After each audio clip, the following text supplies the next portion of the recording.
প্রিয় শিক্ষার্থী বন্ধুরা, তোমরা সকলে কেমন আছো? আশা করি তোমরা সকলে ভালো আছো। আজকে আমি তোমাদের মাধ্যমিকের ইতিহাস সেকেন্ড ইউনিট টেস্টে সাজেশন দেবো। তো তোমরা সম্পূর্ণ ভিডিওটি দেখো, ঠিক আছে? তোমরা এখান থেকে 100% কমন পাবে। তো আজকের ভিডিওটি হচ্ছে মাধ্যমিক second unit test history suggestion 2024 8 মার্কের প্রশ্ন।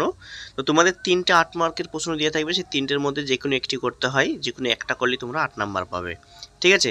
তাই তোমরা সম্পূর্ণ ভিডিওটি দেখতে থাকো, কারণ তোমরা এই ভিডিও সাজেশন থেকে তোমরা 100% তোমাদের পরীক্ষাতে 8 নাম্বারে একটি প্রশ্ন কমন আসবেই আসবে। তো চলো বেশি কথা না বলে ভিডিওটি শুরু করা যাক। আর চ্যানেলে নতুন হতে চ্যানেলটিকে এক্ষুনি একটি সাবস্ক্রাইব করে পাশে থাকা নোটিফিকেশনটি অন করে রাখো, যাতে করে এই ধরনের ভিডিও যখনই আপলোড করব তোমাদের কাছে সবার আগে নোটিফিকেশন পৌঁছে যায়।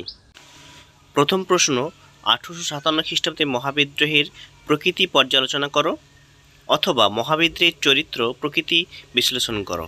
ঠিক আছে, এই প্রশ্নটি খুব গুরুত্বপূর্ণ, তোমরা অবশ্যই ভালো করে মুখস্থ রাখবে। চলো এবারে নেক্সট 2 নম্বর প্রশ্ন কি আছে দেখে নিয়ে যাক। 2 নম্বর প্রশ্নে আছে লেখায় ও রেখায় ভারতীয় জাতীয়তাবাদের বিকাশ আলোচনা করো। 3 নম্বর প্রশ্ন, বাংলায় কারিগরি শিক্ষার বিকাশে জাতীয় শিক্ষা পরিষদ বেঙ্গল টেকনিক্যাল ইনস্টিটিউট বিটিআই এর অবদান আলোচনা করো। ঠিক আছে, তোমরা অবশ্যই এই প্রশ্নগুলি খুব ভালো করে মুখস্থ করবে। 4 নম্বর প্রশ্ন কি আছে দেখো, রবীন্দ্রনাথ ঠাকুরের শান্তিনিকেতন এবং বিশ্বভারতী প্রতিষ্ঠার ভাবনার সংক্ষিপ্ত পরিচয় দাও।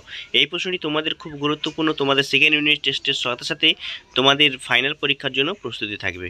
ঠিক আছে, তাই তোমরা সম্পূর্ণ ভিডিওটি দেখতে থাকো, কারণ যে সাজেশনটি দিচ্ছি সেখান থেকে তোমরা 100% একটা কমন পাবেই পাবে। এরপর দেখো 5 নম্বর বলেছে ভারত ছাড়ো আন্দোলন পর্বের শ্রমিক আন্দোলনের বর্ণনা করো। 6 নম্বর প্রশ্ন, বাংলায় ছাপাখানা বিকাশে উপেন্দ্র কিশোর রায়চৌধুরীর অবদান উল্লেখ করো। তো এই দুটি প্রশ্ন খুব গুরুত্বপূর্ণ, তোমরা সেকেন্ড ইউনিটের সাথে সাথে তোমাদের ফাইনাল পরীক্ষাতে আসার সম্ভাবনা সব থেকে বেশি, তাই তোমরা অবশ্যই এই প্রশ্নের উত্তরগুলি ভালো করে খাতায় লিখে মুখস্থ করো। ঠিক আছে, তো বন্ধুরা এই ছিল তোমাদের জন্য আজকের ভিডিও।